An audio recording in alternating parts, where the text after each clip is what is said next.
আল্লাহ তাআলা কিয়ামতের কঠিন ময়দানে যেদিন স্বামী স্ত্রীকে চিনবে না, স্ত্রী স্বামীকে দেখে পালিয়ে যাবে, বন্ধু বন্ধুরে চিনবে না, পীর সাহেব মুরিদরে চিনবে না, মুরিদ পীর সাহেবরে চিনবে না, দলের কর্মী তার নেতারে চিনবে না, নেতা তার কর্মীরে চিনবে না, বন্ধু বন্ধুরে দেখে পালাবে। এই কঠিন মুহূর্তে সূর্যটা মাথার কাছে চলে আসবে, জমিনটা তামার জমিন হবে, আজকের জমিনের মতো নয়। মানুষ ঘর্মাক্ত, ক্লান্ত, শ্রান্ত মাথার মগজগুলো কানের ছিদ্র আর নাকের ছিদ্র দিয়ে বেয়ে বেয়ে পড়বে। বিশ্বনবী ফরমান, কিয়ামতের ওই কঠিন ময়দানে 7 শ্রেণীর ব্যক্তিকে রব্বুল আলামিন তার আরশের নিচে ছায়া দিবেন।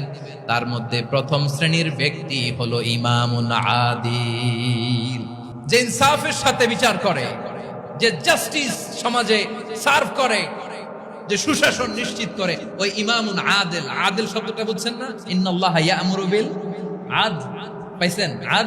আদিল।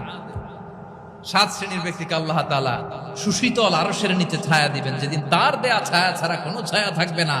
এর প্রথম হচ্ছে ইমামুন আদিল, ন্যায়পরায়ণ শাসক। চিল্লায় বলেন সুবহানাল্লাহ।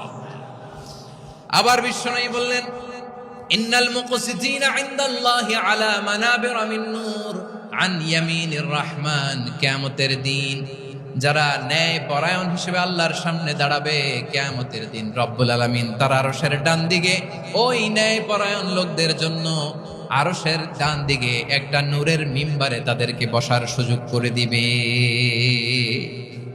আল্লাহর আরশের ডান দিকে ন্যায় পরায়ণ লোকদের জন্য আল্লাহ তাআলা নূরের মিম্বার বানাবে।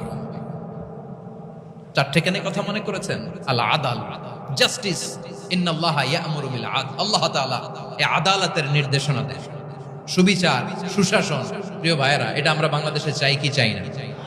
এই যে অরাজকতা, এই যে অন্যায়, এই যে জুলুম, এই যে ইনকনসিস্টেন্সি, সমাজের অসঙ্গতির প্রধান কারণ জাস্টিস নাই, সুবিচার নাই, সুশাসন নাই।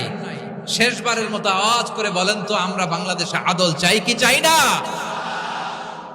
তাহলে প্রথম নির্দেশনা শেষ। আল্লাহ তাআলা তোমাদেরকে আদলের আদেশ দেন।